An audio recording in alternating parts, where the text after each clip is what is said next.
নিজেকে সহজ ও সাবলীলভাবে মেলে ধরি। তাই বলে কি সহজলভ্য? আজকাল মানুষ নিজেকে কতভাবেই না সাজাতে চায়। ডিজিটাল স্মার্টনেসে জীবন বর্ণিল। বিপন্নের পথ চাই না বলেই কি মানুষ সহজলভ্যতা হারায়? মিথ্যা আর অসভ্যতায় ছড়াছড়ি সমাজের আনাচে কানাচে, এতেই নাকি মানুষ সুখের স্বাদ গ্রহণ করে।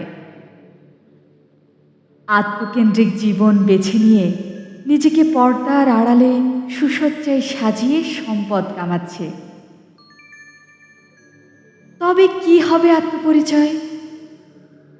মিথ্যায় গড়ে তোলা সম্পদে নাকি মানুষ সত্য আর সুন্দর হারিয়ে ফেলেছে। নিজেকে সহজে মেলে ধরলেই লোকে মূল্যহীন দৃষ্টিতে দেখে।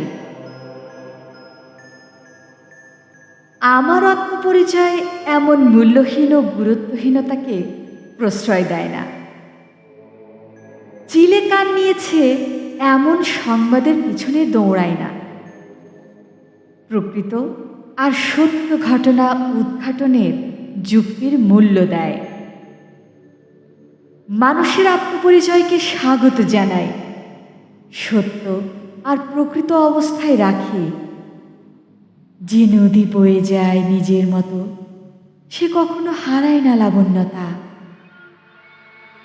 জীবনের অবকাঠামো গড়ে উঠুক মানব সভ্যতার উন্নয়নে। একে অপরের দুঃখে কাঁদি আর সুখগুলোকে করে নিই ভাগাভাগি। আত্মপরিচয় হোক মানব সভ্যতার ধারক আর বাহক। প্রকৃতকে গোপন না করে সবাইকে জানানোর মাধ্যমে শুভ সূচনা হোক। মানুষ অসভ্যতাকে বলে সভ্যতায় ফিরে আসুক, তবেই হবে আত্মপরিচয়ের সঠিকতা এবং সার্থকতা। পৃথিবী হবে সুন্দরের আবাসস্থল ও বাসযোগ্য।